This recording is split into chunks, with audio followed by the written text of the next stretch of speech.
Good morning, afternoon, or evening, ladies and gentlemen, and welcome back to the inn. We'll continue on with our Kobolds and Catacombs card discussion. So if anything, let's get right into it. With Guild Recruiter. It is a 5-cost, 2/4 battle cry. Recruit a minion that costs 4 or less.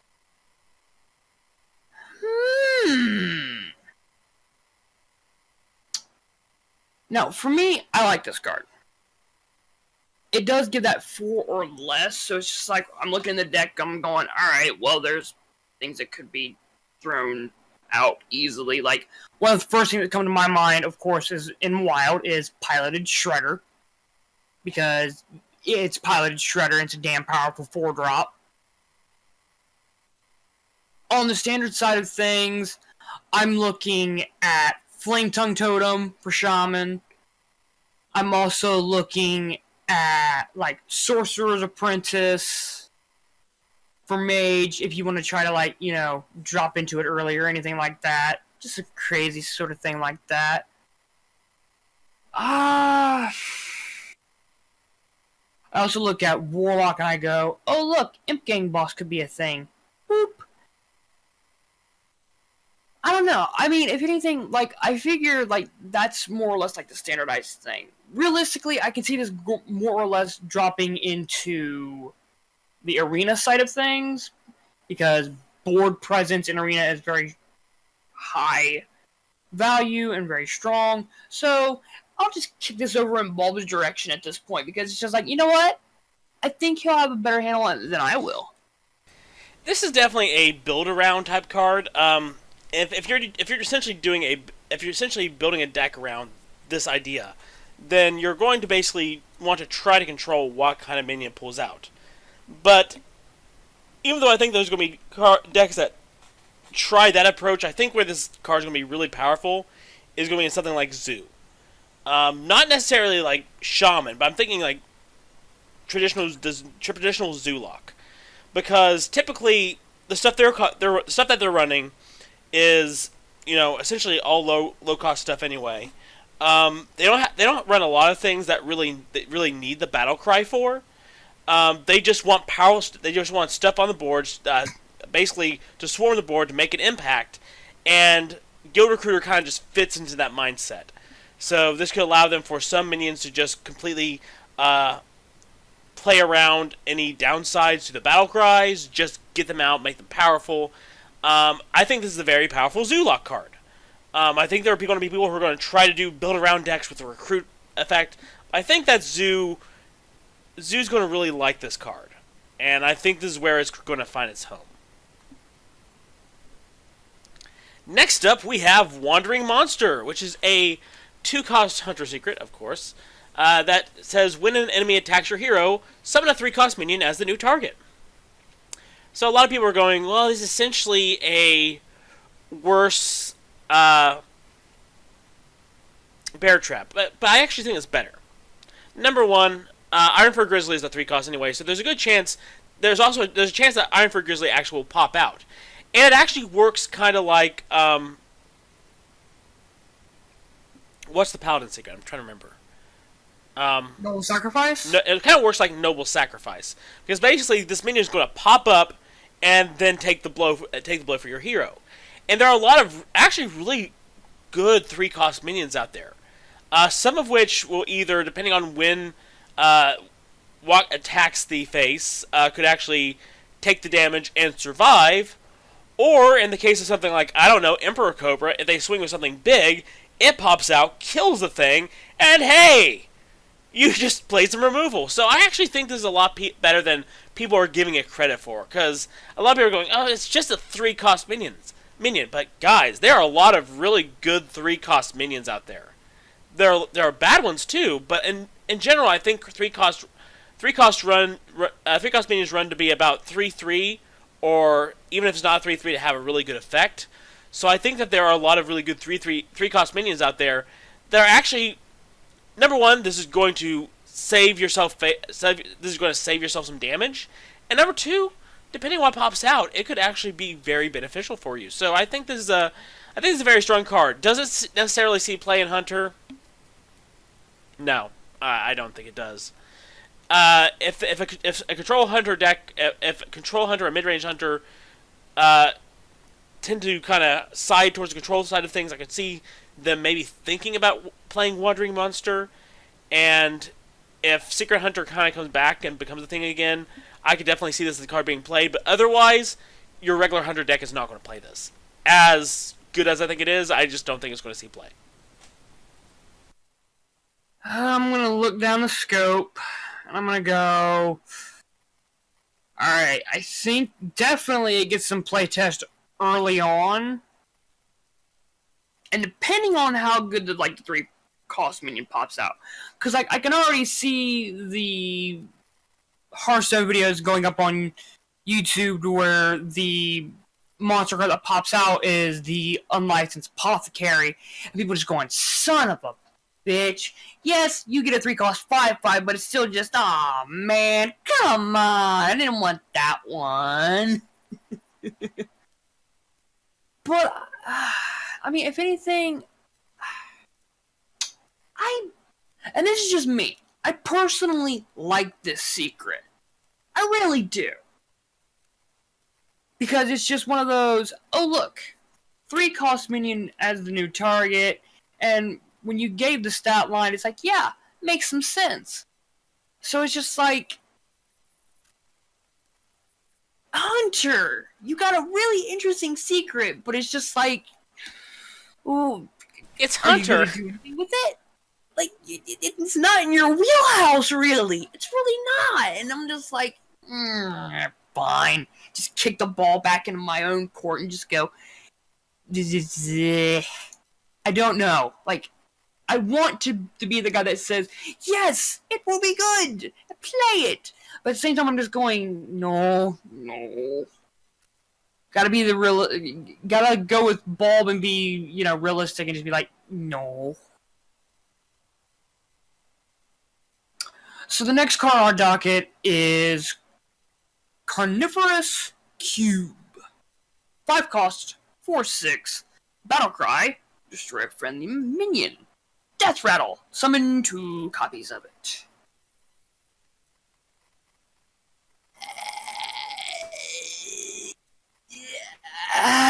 Okay. We've got Moat Lurker, which practically eats anything and everything. At 6/3/3. This little cube eats a friendly minion. And then you death rattle it and you get 2 copies of it.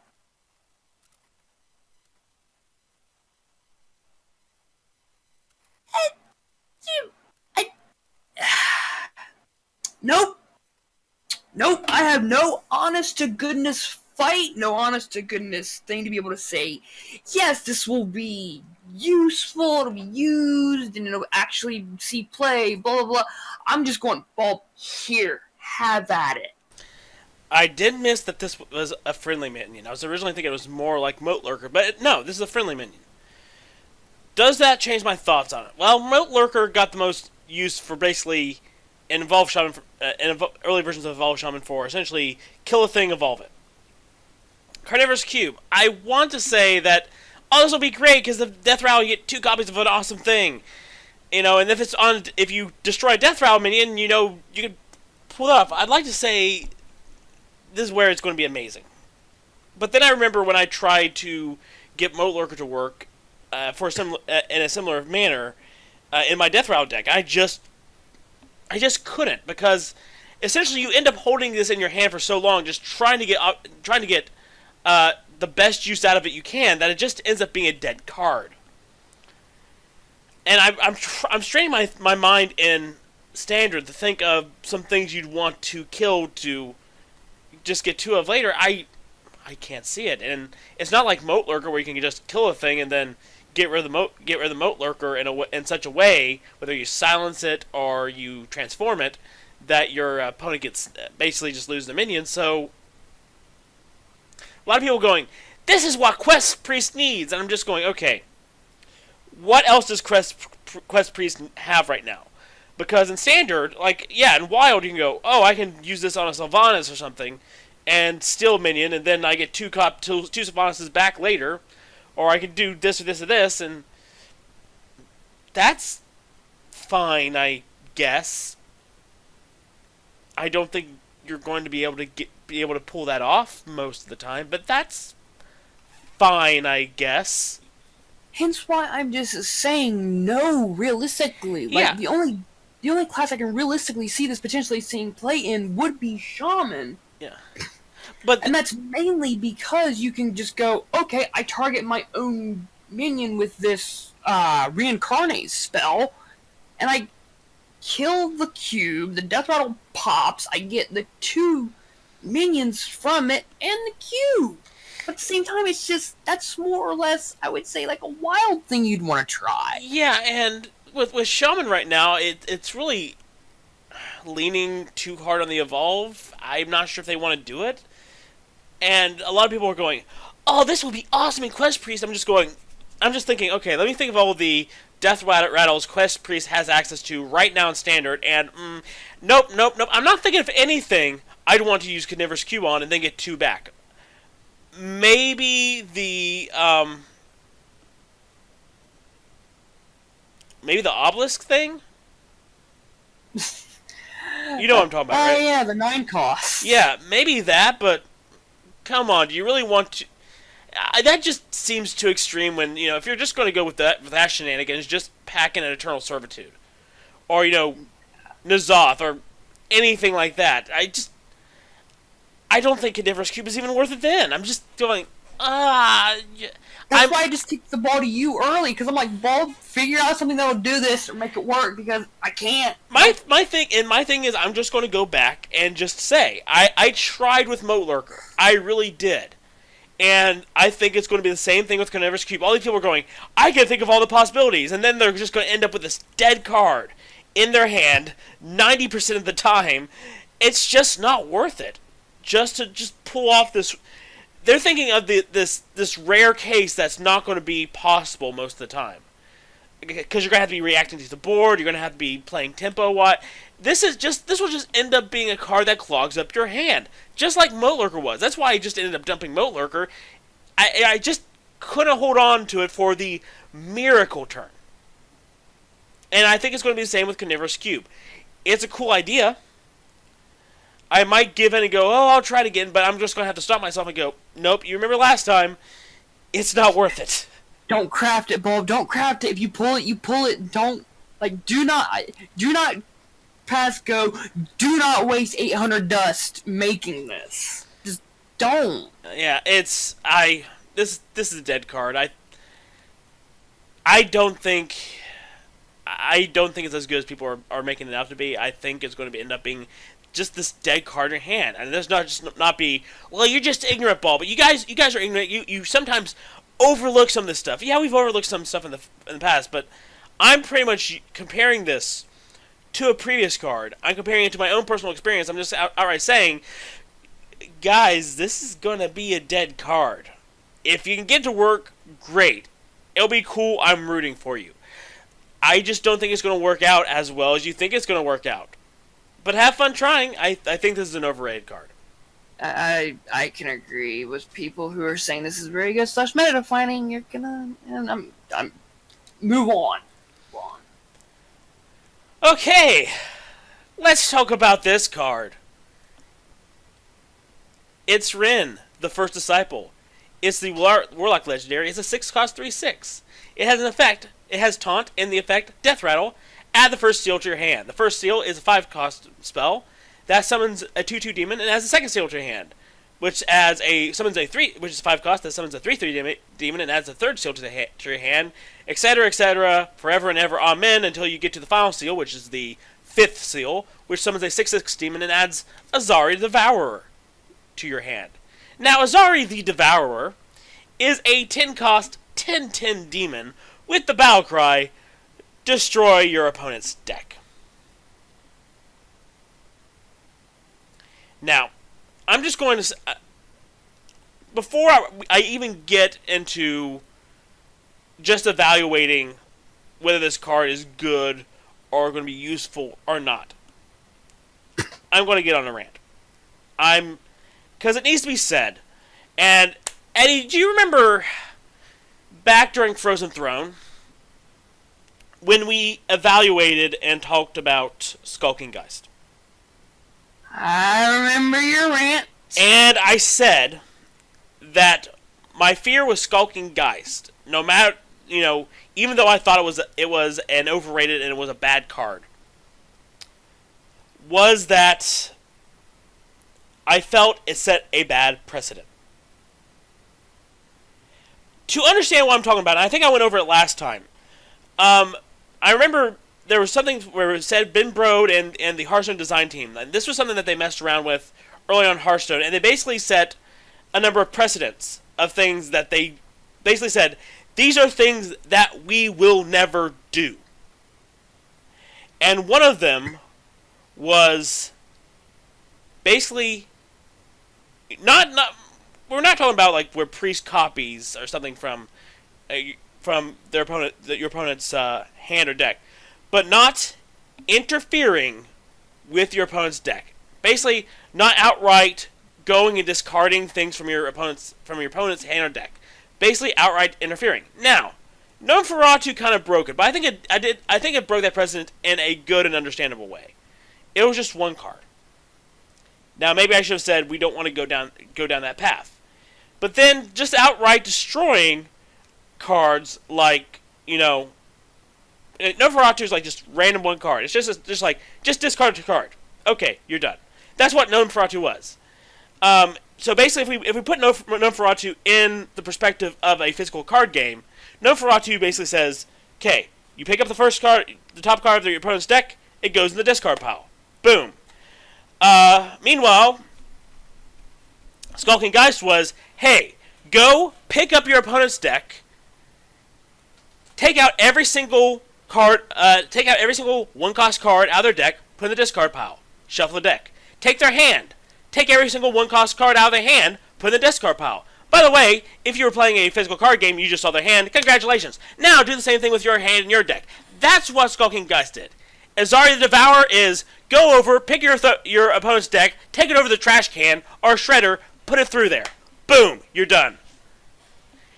Why do I not like these cards? Why do I not like these effects? Number one, it violates this precedent that the Hearthstone design team had from the very beginning. And they had it for a very good reason. The reason they said we will not do this was because it was, number one, completely uninteractive. They've had problems with decks that were completely uninteractive from the opponent's perspective in the first place. They said, this is uninteractive, and number one, this is unfun. It's the type of effect that is so unfun and so frustrating for your opponent that it can basically cause a barrier to people who want to play the game, and it can cause people to say, I'm done. These type of effects have always been unfun effects. Mill effects have always been unfun effects. You know what kind of deck I always hated playing in Magic the Gathering, Eddie? Yes, that's right, I hated playing against freaking mill decks. Because you know what mill decks say? They said, I don't care what you're playing, I'm just going to just throw all your cards away because screw you! But hey, I can live with that. I can live with the mill that Hearthstone has, which is drawing cards, and I hope I burn your cards. That's fine. That takes some strategy. Nosferatu, that's okay. I don't want to burn more than one card, but I'm okay with it discarding one card. You can only pack two Nosferatus in your deck, and you can try to figure out shenanigans with that. I'm fine. I'll be annoyed with you, but I'm fine with that type of card. I think it's borderline, but it doesn't go too far. Skulking Geist, I think, crossed the line. Azari the Devourer definitely crosses a line. Its effect is completely unfun and uninteractive for your opponent. Now, I'm going to make this quite clear right now. We are not talking about how viable Azari the Devourer is, or whether, this will happen or that will happen. I haven't even gone there yet. I'm just talking about the type of effect actually being in the game is unfun, uninteractive, and has no place in Hearthstone. It sets a really bad precedent, one that they've continued Skulking Guy set the precedent, and Azari the Devourer continues this incredibly dangerous precedent, and it shows that the Hearthstone design team has moved in an area where those lines that they said we will not cross because this is bad for the health of the game, they are now willing to cross, and that's scary. That's dangerous. And regardless of how viable Rin is, or the Seals are, or Azari the Devourer is, that is not the argument I'm making. The argument I'm making is that this mindset of uninteractive and unfun game design that was essentially out of limits in the first place is unhealthy for the game. And maybe we're not going to see that now because people are going to go, oh, but yeah, they're not good now. But what happens when they finally make the card that's good and unfun and unhealthy? This is not a good path to walk down. And I said it before with Skulking Guys. I'm saying it now with Azari the Devourer. These type of destruction and discard effects were out of bounds for a reason. They were designated as unfun, as unhealthy, as uninteractive, and very dangerous for game design. And I do not like that the Hearthstone team is now starting to look at them and is now bringing this kind of card design, this kind of design space into Hearthstone, because I think that's just that we're not seeing it now, but I think that's going to lead to very bad things in the future. And I think that could maybe end up leading to the downfall of this very game that you and I love, Eddie. This is not a healthy thing for the game. And that's why I absolutely hate this legendary. Okay, now that I'm done talking about that, let's talk about how viable this thing is. Number 1, Rin. Costs 6 mana. It's a decent taunt, okay? It's a taunt. However, by it being a taunt, pretty much ensures that you're going to set everything off. They have to attack it. Now, each of the seals costs 5 mana. They're going to summon demons. Given these demons probably going to die, they can easily be resummoned with Gul'dan. So the seals aren't bad by themselves. But I'm going to let's count how much mana it actually costs to summon Azari. There are 5 seals, that's 25 mana. With Rin, that's 31. And then Azari, that's 41 mana, guys. Let's be honest. Even if you summon Rin on turn 6, and she gets killed before turn 7, that's still turn 7, turn 8, turn 9, turn 10, turn 11, the absolute earliest you can summon Azari. Now, even as much as I hate the battle cry of Azari, I think it's unfun and interactive. I do not think this is a smart or a healthy move for Hearthstone. Guys, if a 10-cost 10/10 demon hits the field in the late game, and even though I said turn 11 is the earliest it can be summoned, let's be completely honest.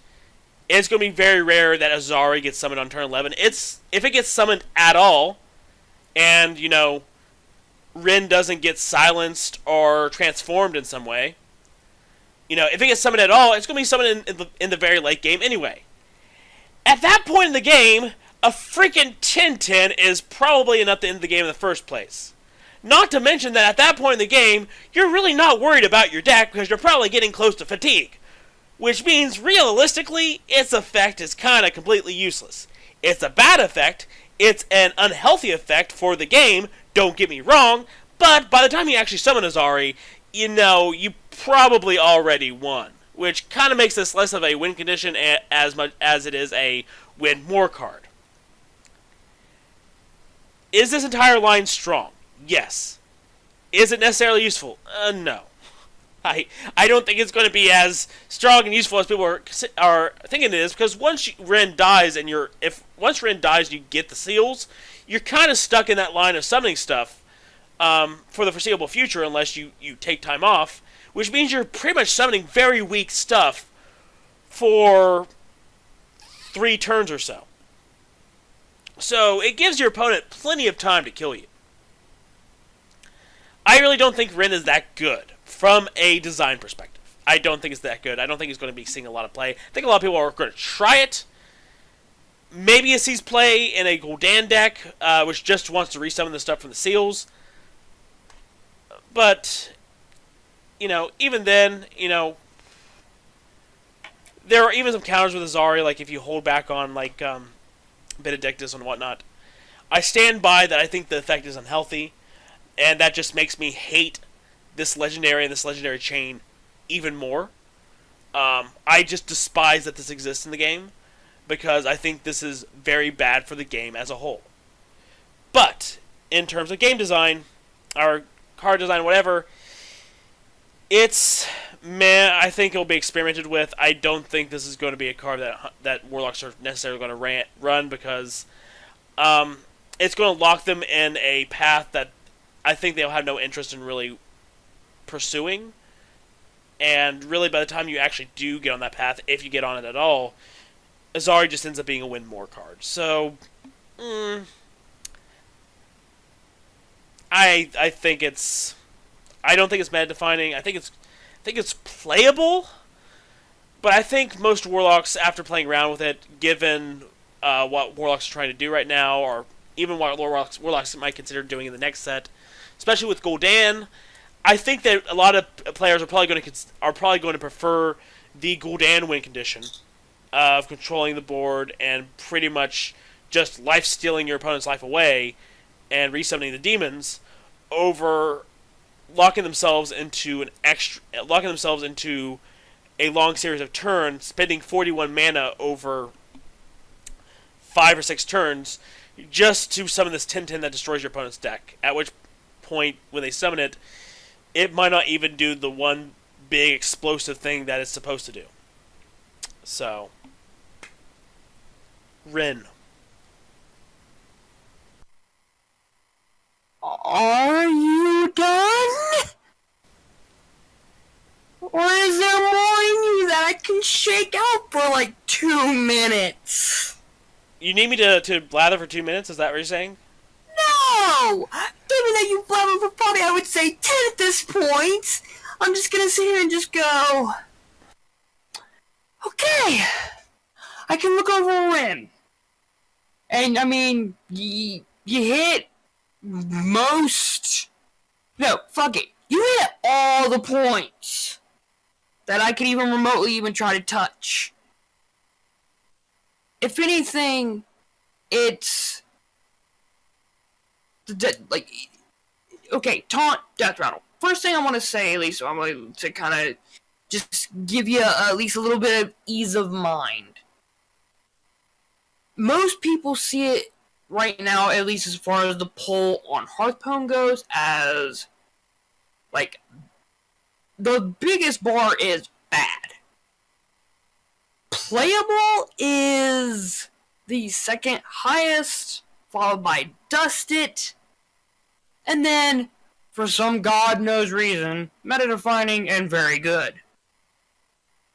Don't know what those people on very good / meta-defining are smoking, but I mean, if you want to share the Commonwealth so I can at least, try to sell it in my area, by all means.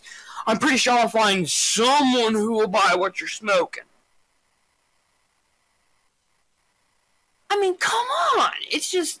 Spellbreaker right now, 4 cost 4/3. Already being ran in a good chunk of decks that you see. Just... boom, I'm gonna silence that and move on. Go ahead, play your in. Silence, you're screwed. This card is garbage. I'm just gonna be the guy that says it. And I mean, I understand Bulba went on that long tangent, and I understand why he did it, but I'm just gonna be the guy that just comes right out and say it. It's garbage. It won't see play. And if I pull it, I'm more than likely going to dust it. I'm going to laugh because Bob went on that long-winded ass tangent and I'll probably pull one. But you also know that if I pull it, it will never, ever see the light of day. Well, I know that much. Here's the thing. And that's why I tried to make the distinction of... Here's why, basically, between what I really thought of the card and me just thinking the effect is unhealthy. And I stand by that. Mm-hmm. And because of that, by the way, this also is in the lead right now for the In Awards for my most hated card of the year. It's in the lead right now. But that's why I made the distinction between I hate this effect and what I really think of the card, because I think they're two different things. I think that the card can be bad, but the very fact that it exists could be dangerous for the game, even if it's not played. It's something I've been trying to say, that even if a card is pretty much unplayable or will not be played or won't have that big effect on the game, that its existence and the type of design space it's exploring can still be harmful for the game in the long run, because it shows that they're willing to explore a place that's not healthy. And every single time this shows up, I will say something about it, because hopefully they stop doing this. Okay. I nearly shook 2 minutes out of you. I'm just gonna drag it. We're done with Ren. We're done. Just done. Moving on to Kobold Illusionist. 4-cost, 3/3, Rogue Death Rattle. Summon a 1/1 copy of a minion from your hand.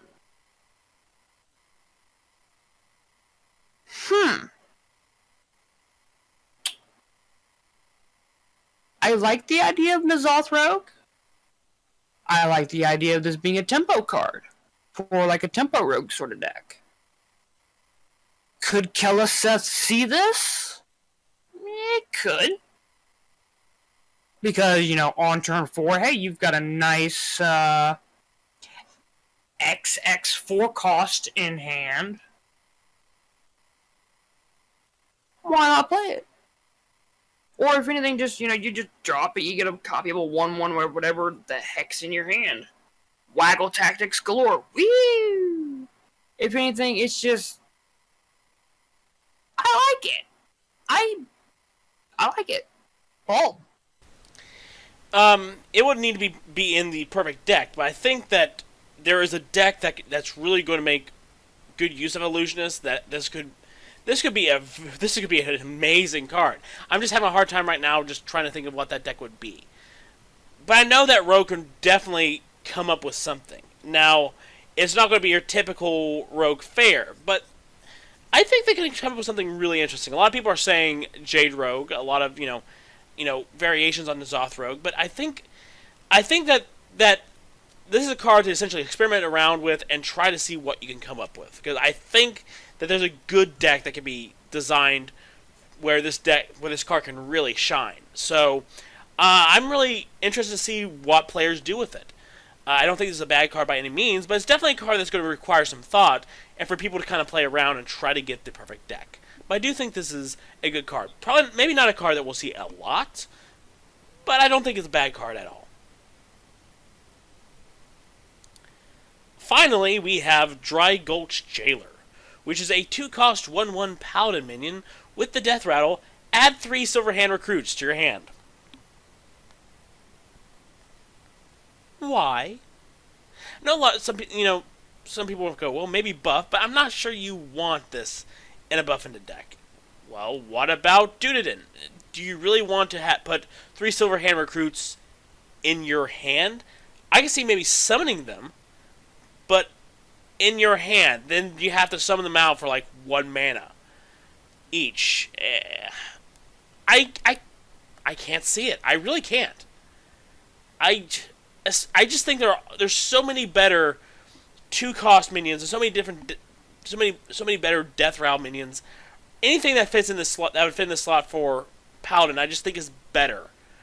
I If it was something like it summoned 3 Silverhand recruits, maybe that would be interesting.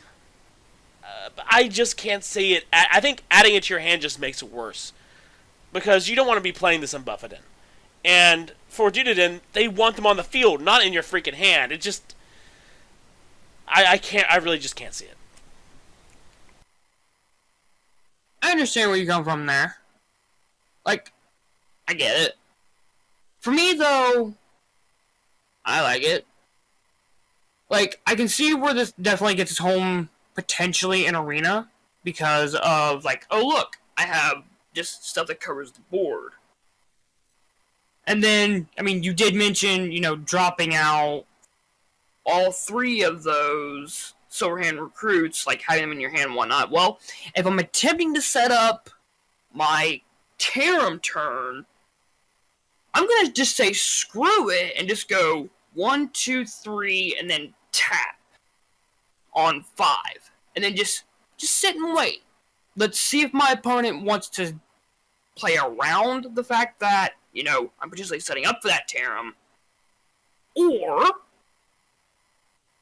if they're going to be like, well, it's just the Drygulch Jailor, it's me. You could potentially set up for also a turn 7 of just going 1, 2, 3, and then dropping out the buff Stegosaur that came out in Drygulch Jailor. So I'm just like, I'm on that playable fence because it's just like I can see where it could fit in. I want to experiment with it, get my hands dirty with it, and just see where it goes. So, that's me and my take on it. Ooh, one more thing just real quick because it just came to mind. Because of Muster for Battle being a 3 cost. If you drop this on 2 and your opponent decides to kill it, you have basically Muster for Battle in hand, you just don't get the weapon. So, just vomit out there real quick and then run away. Run away! So, anything else you want to say, Eddie? Please, dear God, Blizzard, don't make another card where Bulb takes basically 10 minutes to fucking rant on it.